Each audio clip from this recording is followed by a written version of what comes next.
Hey everyone, Overkill's here with another toy review, and today we're taking a look at the McFarlane Toys Mortal Kombat 11 Shao Kahn, my favorite big baddie from the Mortal Kombat franchise. I know Goro and Kitaro and Motaro get a lot of love, but this was the dude that I always liked. He trolled you. He didn't care if he beat you down quick or whatever, and pointed at you, laughed, and let you know that you sucked, and went on about his business. And the fact that he just slayed you with that hammer made it even cooler. So I was definitely excited that they released this figure because I missed out on the Storm collectibles. It was just way out of budget by the time I knew about it. So I'm glad that I'm able to get this version, and I can put them with my Storm collectibles, Sub-Zero and Scorpion. So that is really awesome. What we'll do though is go ahead and take a look at this package. We will see as we go through it that I got the Amazon exclusive variant again because they made a point to rip and tear my package just like he come from Doom. So, you know, they don't care. They don't care as long as they get their stuff out. He was crammed into a little envelope and shoved into my mailbox too. So, you know, maybe not all Amazon's fault, but they should have packaged it better. But as we look at the package, we see we have the Mortal Kombat 11 logo with the hammer. Here we have Shao Kahn doing his trademark laugh. And on the back, we just see him posed up with his hammer. He's already tried to bust out of the package right here. He does feature 22 moving parts, which is pretty cool. And I don't have it on McFarlane Toys, so I'm excited for this one. It's already pre-cut. We'll pull him out. I don't think I'll be using the stand right now, so we'll throw it to the side. I'm not worried about it. And here he is in his clamshell. We just got the figure and a hammer. So we'll go ahead and take him out and put him on the 360 stand and take a look. As he comes around for his 360 tour, I want to point out a few things about this figure right off that I do not like. It is terrible on the joints. I could not get hardly any joint to move to be able to pose this guy up at all. They're all super, super stiff. The whole figure almost will need to be worked with hot water or something because, I mean, I felt like anything, especially from the waist below, was just going to shatter on it if I messed with it too much. The second thing, you can see the curve in the hammer here. I'm not a fan of that as well. Due to the joints not wanting to work right, it's a combination of that. And let's be honest, the hammer's a little bit too small for him. It needs to be a bigger hammer. He's a big dude. You know, he don't need to look like he's holding a little toddler hammer to bash people in. You're kind of really forcing it into the hands. The fingers will not open up. I mean, it really kind of about hurts with the way that the fingernails are so pointy and you're trying to cram that in. Not to mention that the silver is almost peeling off of the hammer trying to get it into the hands. So that's a lot of negatives immediately taking this guy out of the box and getting him set up on this 360 display. But I don't want to focus on negatives only. So we'll go ahead and look at some of the details on him. We'll see he's got a couple different shades of brown and red here. And the texture on his stuff's really cool. You can see his armor looks really nice, especially on the gauntlets and stuff. The hammer does have good detail. As we move up, you can see it's even textured into his chest piece. But right here, what I mentioned, these are real pointy, really well done. It limits the articulation a little bit, but not bad. The mask is really well done, but mine looks like it's off on the face. You can't even see the bottom part of his mouth at all. So that's kind of crappy. And I will show you a closer up look of that in just a sec when we do the articulation and stuff, or attempt to. On the other side, he's got spikes and stuff, and he's just got a random little things sculpted into him that are really nice. The feet look pretty good, but they just look like a foot with a flat bottom. It doesn't really differentiate between that and the sandal. So there's a lot of things good and a lot of things bad at the same time we look at the figure. The paint apps are really nice. There's not a lot of blurring, smudging, anything like that. So all of that is really cool. And I'm just a little disappointed overall because I hear a lot of stuff about McFarlane Toys, and this is kind of a letdown straight out of the package. Luckily, I can get them displayed and set up on my shelf, and they'll still look nice. But if you want to try to put them in any kind of dynamic poses, or try to get a throne for them to sit in, that would really be hell trying to just get that set up that way. As he comes to a stop, we'll take him off the 360 display. We take a close-up, and you can see the face. If you can tell, mine doesn't line up. You can hardly see the eyes. You can see a gap here.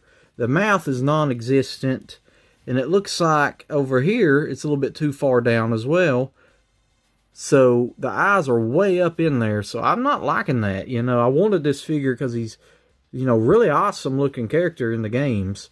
And that just kind of bums me out. You could see the stress mark going here onto the hammer. It's warping it.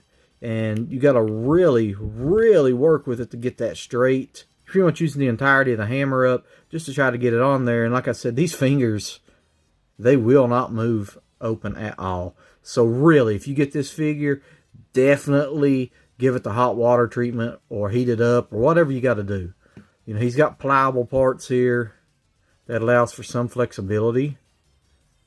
Here, not so much as the other places, but of course it's thicker here.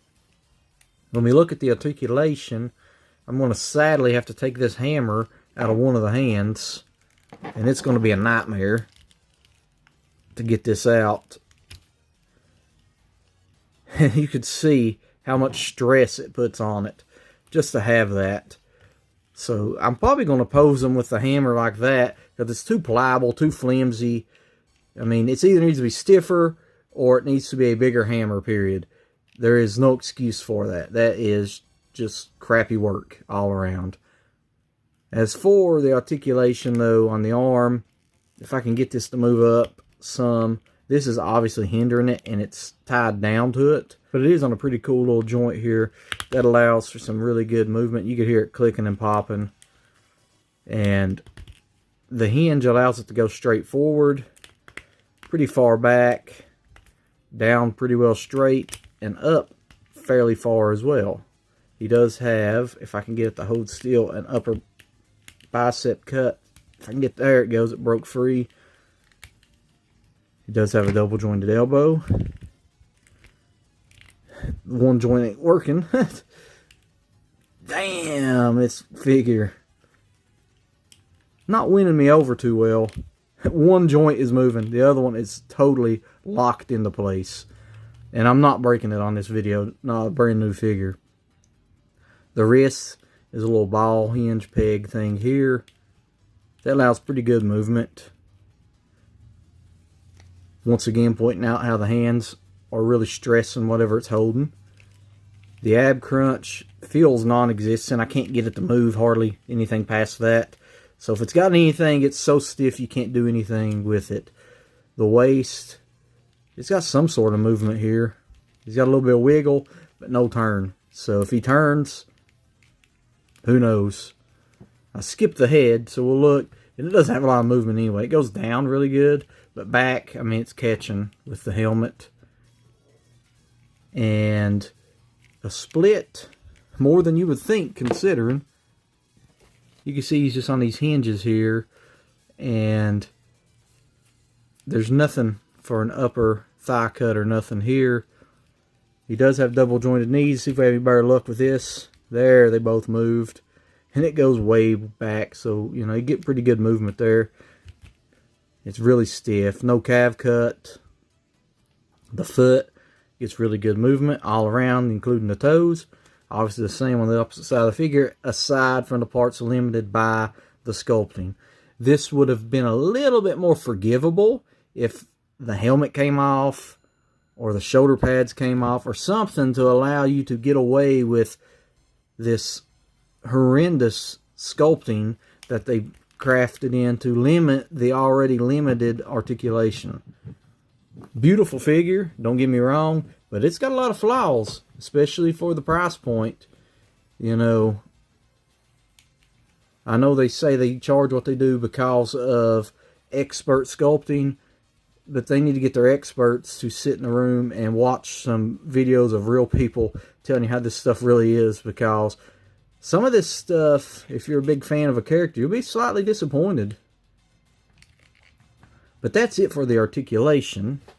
there's not much else I can say on this guy. I went over it, and I know it sounded like a lot of negative, and it kind of is, but I'm still glad to have a Shao Kahn in my collection, especially considering how expensive the Storm Collectibles is now. But it's just a shame when you have to pretty much butcher your hands to get his weapon to his hand, which ultimately kind of bends it, especially if you leave it there for too long. And you know, if you keep him posed that way, you're going to have a warped hammer. And why not make the hammer bigger? Simple solution.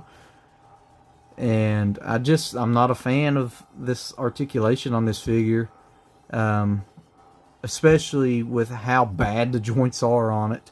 I don't want to get a figure out of the box and feel like I'm breaking it immediately. It's just not my thing. It shouldn't be that way. I know some people say theirs wouldn't, but that's just crazy to think. Overall, it's a solid looking figure. It's very well painted, very well sculpted. Everything like that's really good, so I'm not going to complain on that front. But the shifting on my helmet to make it where you can't even hardly see his eyes or mouth, and then the other stuff I mentioned kind of bring it down. But I'm going to go ahead and end it at that. I've said enough. Nobody wants to sit and watch a reviewer bash a figure, especially if they're wanting to buy it. But I want to let everyone be aware. If you're watching my video to purchase a figure, I'm going to be honest with you. So, at least you know that. That being said, this was the McFarlane Toys Mortal Kombat 11 Shao Kahn. Thank you for watching, and until next time, I bid you all farewell.